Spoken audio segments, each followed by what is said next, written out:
Right, hopefully you can see this okay, guys. I haven't got my tripod with me, I've only got the little mini one.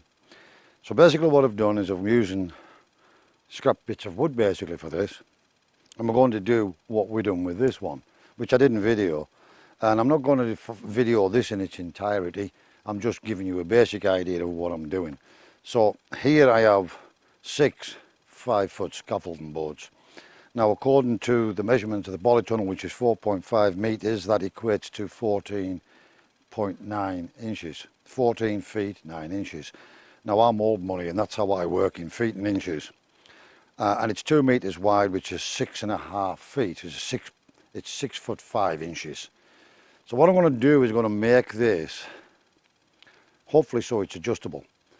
I've measured the inside of this polytunnel, and I've got the measurements of that, and it's potentially the same size, but manufacturers sometimes make them a little bit different. So what I'm going to do is make it so I've got a little bit of leeway, and I'm going to cut an extra length, a little bit, make it a little bit longer. I can always chop the ends off with a reciprocating saw if I need to. And likewise we'll make it a tad wider as well. It won't matter if it's a touch wider. We'll leave a protrusion on the end that can be also chopped off. So we're going to build this according to the size that it should be, with a bit of extra on the corners so that we can cut a piece and move them slightly if we need to. That's going to be rather difficult because, as you can see, I'm using 4x4 posts here, and these are scraps that was left over from a job that Tony was doing, and they've been in that shed for a long time, and I thought these would be ideal for this job, really substantial. So you can see the size of them, and I'm going to bray these into the ground, and obviously where the scaffolding boards meet, I'm going to join them together on these posts, and then one in the corners, which the end pieces there will butt up like that. So basically we need to get this one in and level first, and then we'll need to put some side rails in, which I'm going to have to do in 2 halves. I haven't got any 6 foot boards, unfortunately, 6 foot 5 boards.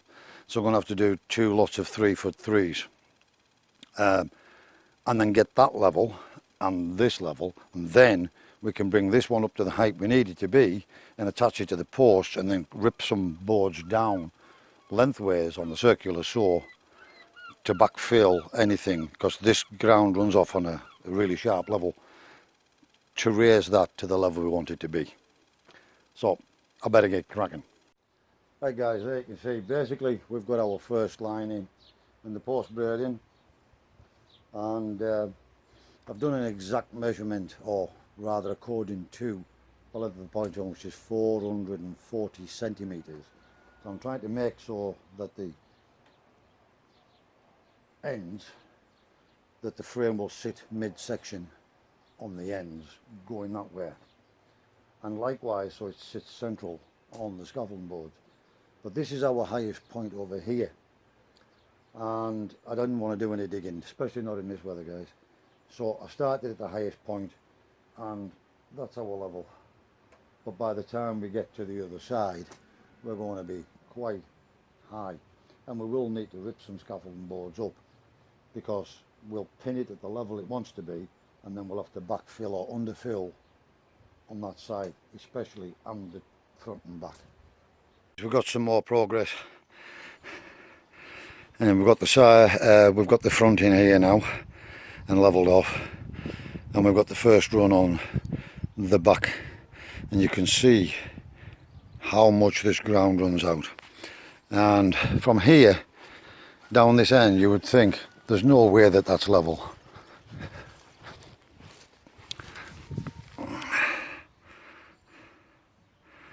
But I can assure you it is.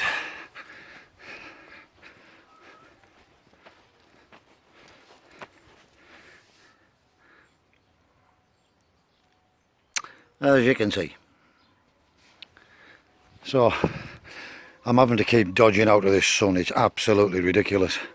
So it's very, very slow going, and a bit short of breath. So I'll go and have another 5-minute rest, and then we'll try and get this bit done, and this bit at least.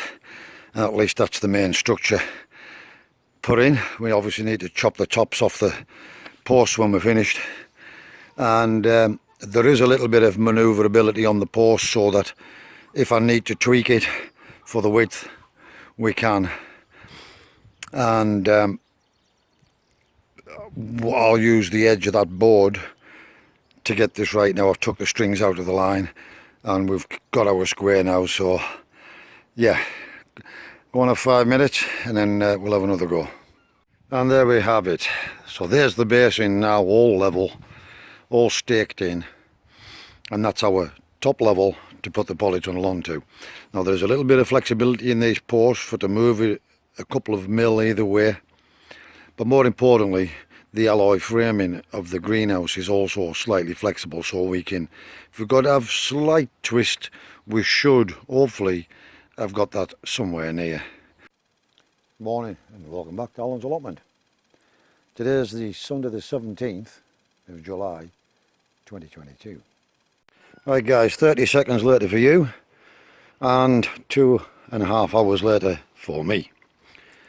And what you can see now is we've got the bottom boards cut on an angle and fitted.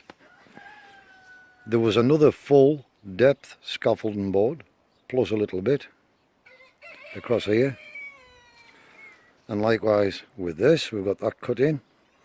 Now there's a little bit of a hole in that scaffolding board under there, but there isn't a problem because once it's plastic coated it'll be fine. Now what you'll notice from this project is I've had to use a lot of scaffolding boards, though you can do this with just a single board. It's because my garden runs on a really steep slope.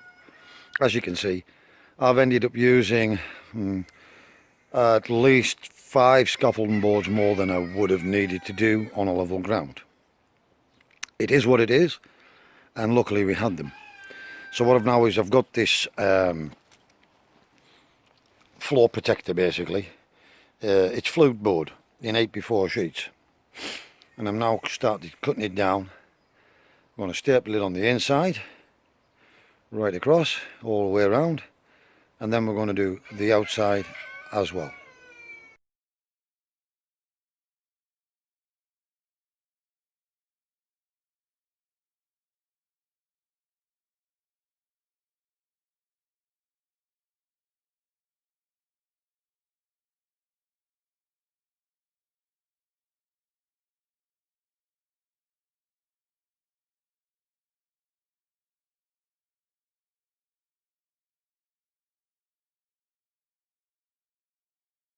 Right guys, I've just came to get in the shade. I actually came up here this morning before the sun actually got up to try and get some of this done, and I'm pleased I got done what I did because the sun has now came out and it's 10:30 in the morning now, and it's diabolically hot. So as you can see, I've now got all the internals of this wall lined right across, and I've also got over the back side of that one done as well. But what I'm thinking is, to save time, I'm just going to do the outsides and then put the frame up. I can do the insides anytime as long as the outside's protected. Hey guys, and there we have it. It's all lined on the outside now, and you'll see I've deliberately left like a 5 or 6 inch tail on here as well, and I'm weighting it down with wood to keep it flat while the sun heats it up and forms it, and that's in the hopes to keep weeds away from inside the polytunnel, and also for when I'm running the lawnmower up. And I'll probably go around the edge. Some of them have got longer tails than others. This one isn't quite long enough, so I'll probably put a little strip on. And this one here isn't quite long enough either. I wanted to come out a good 4 or 5 inches, so we'll put another thin strip on the outside and bring it down and out. And that's to just try and save a bit of time later when we're cutting grass and we don't need to strim up against the polytunnel. That's a mistake we made with that one, so we're trying to learn from all our mistakes. I'm really struggling in this heat guys, but I'm going to do what I can. So basically I want to tell you this video is not sponsored. Everything that you see is materials I've purchased myself, including this, and I don't know what the quality is like, and you can make your own mind up at the end of this video whether this might be something for you. And here it is. So the first thing I can notice is that it does appear to be galvanised piping as advertised.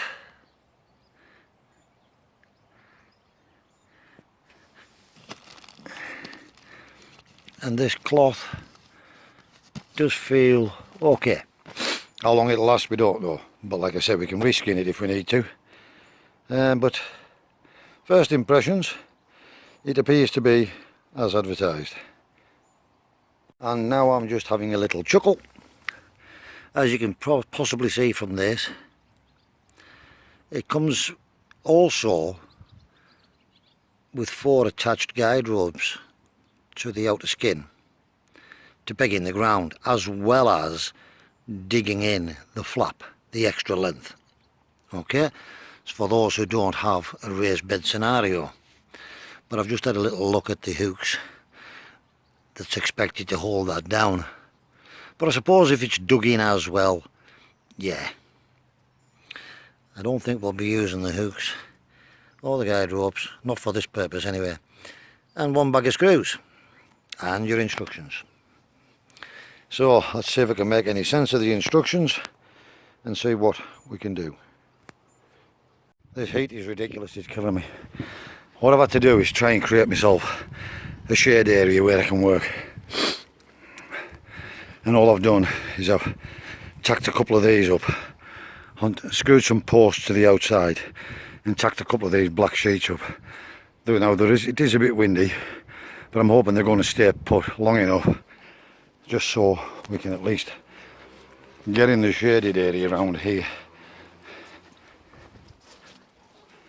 for us to try and start assembling this polytunnel. Right, so this does seem relatively simple and doable as a one-man job.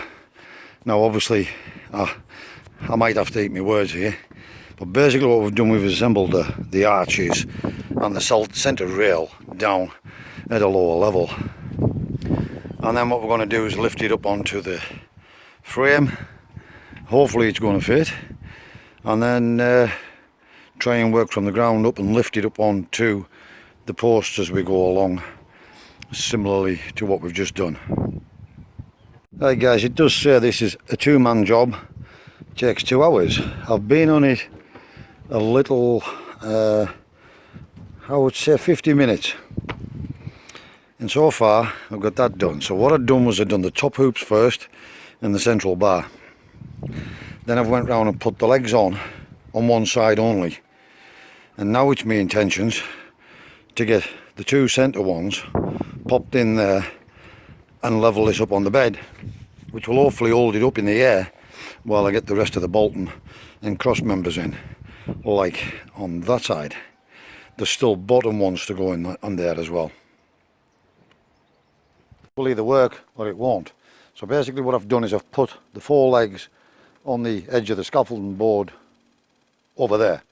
As I say, I've done this single-handedly, and what my intentions or hopes are is that I can get these 2 under this middle one and get it without it sliding off the edge over there. So I'm going to start with there because I've at least got that bit of temporary plastic there that might stop it sliding off the edge. So we'll start with this one here.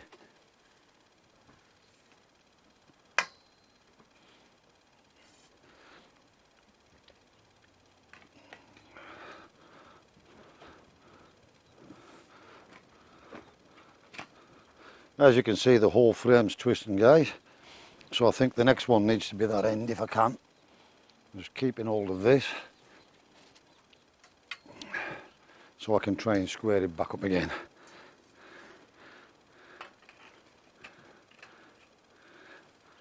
And even if it's only in the ground like that, on the ground like that for now.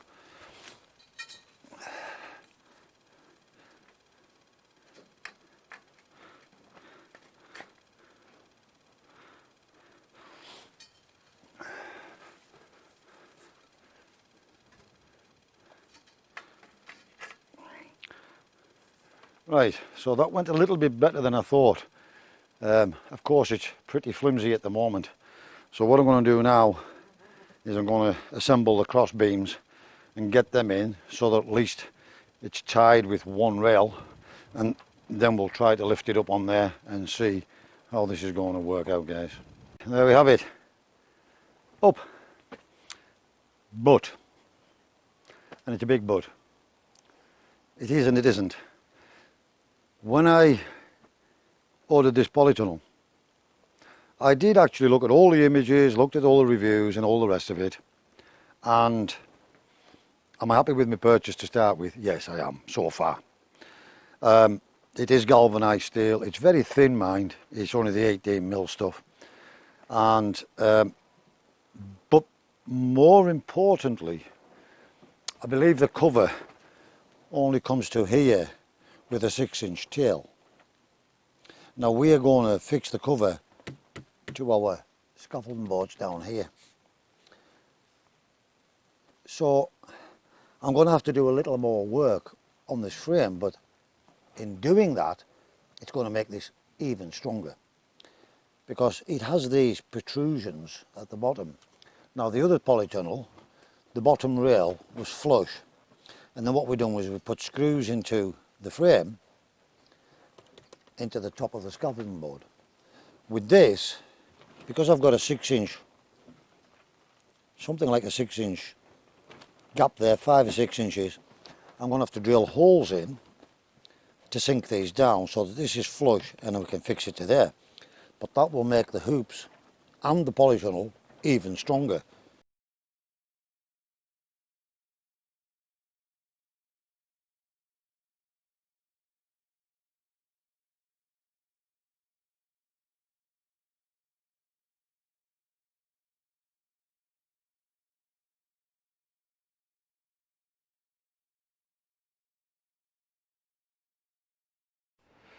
Right, as you can see, guys, the polytunnel's up and it's fairly steady. Got all the holes drilled, but I never drilled long enough to get me all the way down, and a little bit disappointing that. I'm not sure how we're going to do this. Maybe put a hook over there and then staple it onto here or something like that. But overall, so it took me an hour and 3/4 in total, and that was including the drilling the holes, to assemble this single-handedly. Now, one big benefit and thing that allowed me to be able to do that quickly. So the instructions were simple enough to follow, guys, and it came with an Allen key, because all of the nuts were Allen key nut, and it even came with a little spanner. But can you imagine how long it would have took to tighten all them bolts with that? So we used this, which is basically, it's a universal, fits any nut up till about 19mm, I think, and you can see that just, they press in and they just surround themselves around the nut. Into the drill, hold one end with the Allen key and zap it up with the drill, and that's what really made the difference to how fast I could do this single-handedly. Right, overall I'm happy with my purchase. I don't know what size the cover is, but normally these are always a tad on the big side, and I'm hoping that's the same with this one.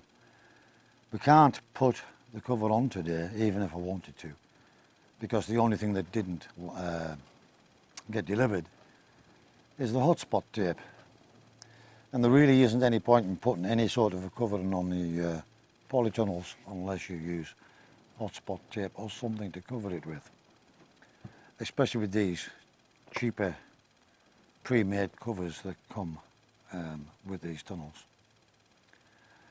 So fingers crossed that once the cover's on, the tails are long enough that I can fix to the scaffolding boards and run a lat down the side, and that's how we anchor these. And touch wood, the other one has stood up quite a number of years by doing it that way, and I'm hoping a similar thing will happen with this. Now, looking at that cover again, it doesn't look brilliant, to be perfectly honest. But if I can get 12 months out of it, well, that's a bonus. Anything more than that is a bigger bonus. But if we have to reskin this at a later date, then we will. And then we'll make some modifications to the polytunnel in order to do that. Now, there's still a few things to do with this polytunnel, of course. Leaving it like that, you're just asking for trouble. And of course, we've got some wood framing to do now to make doors in on hinges, and a bit of wood framing in there as well, and that gives it all that much more extra strength. So that's going to be in another video, guys. I've had enough for today. I've had enough for the weekend, considering in 2 days I've put the entire base down, coated it, and put the polytunnel framing up single-handedly. And overall, I'm pretty pleased. I'm just wondering what that cover's going to be like when it's on, but we'll find out in the next video. As always, guys, wherever you are in the world, please stay safe, be practical, and keep yourselves out of harm's way. Thanks for watching, and I'll see you again in the next video.